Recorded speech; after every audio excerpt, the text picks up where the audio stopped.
Semalam, Yang Amat Berhormat Perdana Menteri Tan Sri Muhyiddin Mohamad Yassin telah pun memaklumkan bahawa kerajaan telah pun bersetuju untuk memberikan kelonggaran perjalanan pulang bagi pelajar-pelajar IPT yang berada di kampus dan juga yang menyewa rumah di luar kampus. Di dalam mesyuarat khas menteri-menteri pagi ini, Menteri Pengajian Tinggi Yang Berhormat Datuk Dr. Nur Aini Ahmad telah pun membentangkan SOP proses penghantaran pulang pelajar IPT A dan IPTS di bawah Kementerian Pengajian Tinggi termasuk Politeknik dan juga Kolej Komuniti. Mesyuarat telah bersetuju untuk membenarkan pergerakan menghantar pulang pelajar bermula pada 27 April 2020 iaitu hari Isnin depan. Waktu perjalanan dihadkan dari jam 9 malam hingga 9 pagi bagi mengelakkan kesesakan dan pergerakan yang besar di waktu siang. Pergerakan hanya melibatkan pergerakan adalah secara berperingkat-peringkat dan ianya melibatkan perjalanan ke zon hijau sahaja. Pelajar yang terlibat, walaupun seperti saya maklumkan, oleh kerana pelajar ini berada di dalam kampus selama lebih daripada 1 bulan dan tidak ada gejala, mereka dianggap sebagai bersih dan selamat daripada jangkitan COVID-19. Walau bagaimanapun, kita juga mengarahkan supaya setiap pelajar yang ingin pulang perlu menjalani saringan gejala sebelum menaiki bas dan mereka akan dibekalkan dengan makanan dan topeng muka. Kita akan cek dulu, walaupun kita tahu mereka tidak bergejala, tapi masih lagi kita akan mengadakan saringan gejala sebelum mereka berlepas pulang ke kampung mereka. Mereka yang menggunakan bas akan dihadkan dan dipastikan dari segi penjarakan sosial di dalam bas-bas mereka. Jadi kalau tempat duduk tu untuk 2 orang hanya boleh digunakan oleh 1 orang saja. Jika bas tu adalah untuk 40 penumpang, hanya 20 penumpang saja yang boleh berada di dalam bas tersebut. Ini memastikan penjarakan sosial juga dijalankan sewaktu membawa pelajar-pelajar pulang ke kampung dengan bas-bas yang saya maksudkan. Pelajar-pelajar tersebut akan diambil daripada kampus mereka dengan bas dan dibawa terus ke daerah-daerah mereka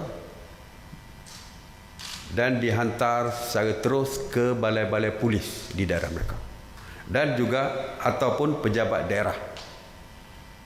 Jadi direct daripada kampus terus ke daerah mereka, dihantar ke balai polis dan juga di pejabat-pejabat daerah. Dan daripada balai polis dan pejabat daerah, mereka kemudiannya akan dihantar ke rumah masing-masing oleh agensi-agensi kerajaan termasuk frontliners di peringkat daerah yang saya telah pun sebutkan dalam beberapa PC yang lepas. Jadi bermakna mereka tidak ada ruang untuk pergi ke tempat lain daripada kampus ke balai polis dan dibawa terus hantar ke rumah masing-masing. Bagi pelajar-pelajar yang memiliki kenderaan sendiri, mereka dibenarkan memandu pulang dengan syarat perjalanan mereka tidak merentas negeri dan mereka hanya boleh memandu seorang sahaja untuk 1 kenderaan. Bermakna sebagai contoh, pelajar daripada Selangor yang berada di kampus di Selangor, jadi mereka hanya boleh membawa pulang berkenderaan sendiri di negeri Selangor saja. Dan mereka tak boleh cross merentasi negeri yang lain. Jadi hanya boleh dibenarkan di dalam perjalanan di dalam negeri dan pemanduannya adalah sendiri, seorang diri sahaja, tidak boleh membawa penumpang dan sebagainya. Dan mereka juga jika ingin berkenderaan sendiri perlu mendapatkan kelulusan daripada pihak polis di balai polis yang berdekatan dengan tempat tinggal ataupun kampus mereka. Bagi pelajar-pelajar yang berhasrat untuk pulang ke Sabah ataupun Sarawak, penerbangan pulang ke negeri masing-masing akan disediakan dan pendaratan adalah di lapangan terbang yang berhampiran dengan kawasan tempat tinggal mereka. Dan seperti yang telah pun diputuskan oleh kerajaan negeri Sarawak dan Sabah, mana-mana penumpang yang datang daripada Semenanjung sekalipun, mereka akan dikuarantin. Jadi termasuklah pelajar-pelajar yang dihantar pulang juga akan dikuarantin wajib selama 14 hari. Unless, kecuali kerajaan mereka menukarkan SOP yang telah pun mereka tetapkan dulu. Proses pengantaran ini akan melibatkan sebanyak 85% daripada jumlah keseluruhan pelajar, dan iaitu sekitar 53,000 pelajar. Maknanya bukan semua pelajar akan pulang. Ada yang tidak berminat untuk pulang kerana mungkin mereka akan menduduki peperiksaan. Ada di kalangan mereka kerana mereka belajar secara online di universiti sekarang. Di kampung mereka mungkin tidak ada internet dan sebagainya. Mereka tidak boleh mengulang kaji dan belajar secara online. Jadi mereka berminat untuk terus tinggal di kampus.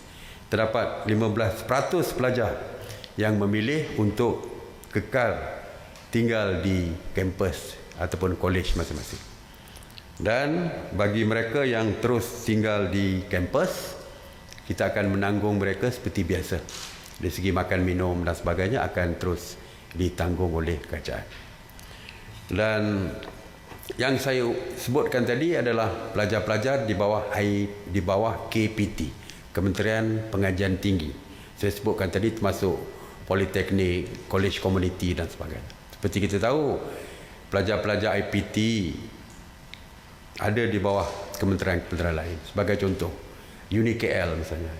Dia pelajar di bawah Kementerian Pembangunan Luar Bandar dan Wilayah. Jadi, kita membenarkan kementerian-kementerian lain menguruskan untuk membawa pulang pelajar-pelajar IPT di bawah kementerian masing-masing, tetapi SOP-nya menggunakan SOP yang dikeluarkan oleh Kementerian Pengajian Tinggi.